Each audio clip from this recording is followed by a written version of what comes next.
नमस्कार. मनाच्या श्लोकांचा आपण अभ्यास करत आहोत.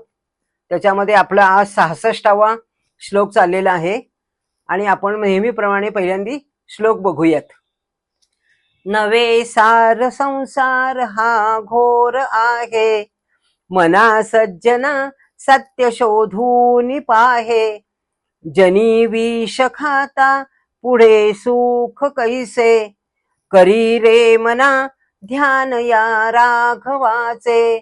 करी रे मना ध्यान या राघवाचे. जय जय रघुवीर समर्थ. संसाराविषयी वर्णन करताना त्यांनी सांगितले भगवंत समर्थांनी आपल्याला की संसारामध्ये सर्वात महत्वाचं काय सार आहे तर भगवंत सार आहेत, नाही का. नवे सार संसार हा घोर आहे. संसार कसा आहे? घोर आहे. घोर म्हणजे कसा? अतिशय भयानक आहे. म्हणून दासबोधात त्यांनी सांगितलं की संसार सगळ्यांना करायचा आहे, परंतु तो कसा करावा? प्रपंच करावा नेटका. हे इतकं सुंदर त्यांनी सांगितलेलं आहे. जरी त्यांनी हे भांडवल केलेलं असलं तरी देखील आपल्या संतांचं विधारण किंवा संतांच्या जर गोष्टी लक्षात घेतल्या तर त्यांनी किती दाहकता, किती विषमता समर्थांनी सांगितलं की त्या संत लोकांनी किती सोसलेला आहे. आणि म्हणून परमार्थाचा विवेक हा त्यांच्याजवळ सिद्धांत होता.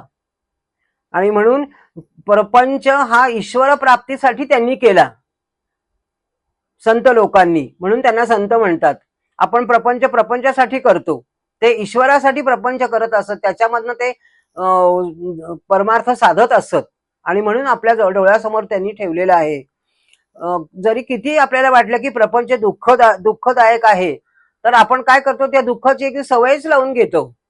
आपल्याला एखादी सवय लागली ना की तो आपला स्वभाव आहे. आणि म्हणून माणूस हा दुःखाशी कधीतरी तडजोड करतोच. असं म्हणतात ना, त्याच्यामध्ये समर्थ आपल्याला सांगतात की दुनिया में हम आए हैं तो जीना ही पड़ेगा, जीवन के अगर जहर भी पीना पड़ेगा. जीवन जगण्यासाठी त्याला आपल्याला विष प्यायची वेळ आली तरी चालेल, पण जीवन जगायचंच राहायचं असं ते म्हणतात. पण म्हणून त्याचंच उदाहरण त्यांनी भगवद्गीतेत समजून सांगितलंय की जन्ममृत्यू जराव्याधी दुःख दोषा अनुदर्शनम. इतकं सुंदर समजून सांगितलेलं आहे भगवंतांनी. त्याच्यामध्ये 13वा अध्याय 9वा श्लोक आहे. आणि दासबोधामध्ये पण 14व्या अध्यायामध्ये 8व्या दशक मध्ये ते समजून सांगितलेलं आहे त्यांनी. समर्थ सांगतात की सत्याचा शोध घ्या. म्हणून प्रत्येक मागच्या श्लोकांमध्ये बघितलं की प्रभाते मनी राम चिंतित जावा.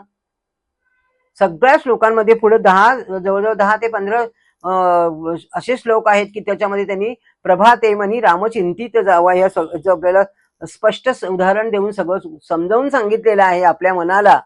आणि म्हणून स्वतःचा अशांतीपणा, विकारांचा पाठपुरावा केला पाहिजे. संसाराचे जाळे आपण विणतो, पण सत्याचा शोध न घेता नुसतं संसारातच रमतो. आणि म्हणून त्याला ते विष खाणे म्हणतायत. नुसता संसार त्यात आपण रमून जातो. आणि म्हणून ते म्हणतात की हे जे काय आहे ते, त्यासाठी त्यांनी सांगितलं की 2 मार्ग आहेत.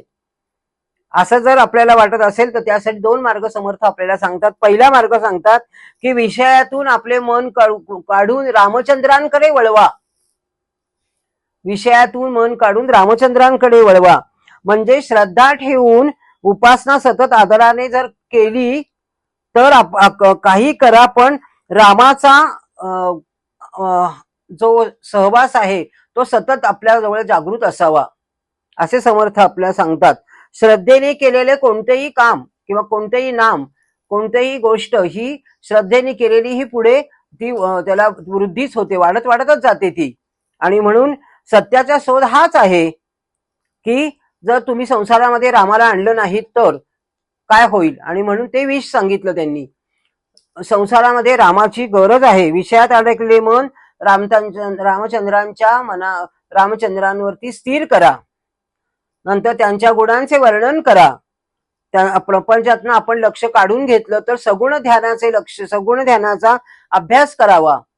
आणि त्याच्यामध्ये त्यांनी सांगितलं की सातत्य असावं. ती जी स्पंदनं आहेत ना, ती स्पंदनं सारखी रूपांतरित झाली पाहिजेत.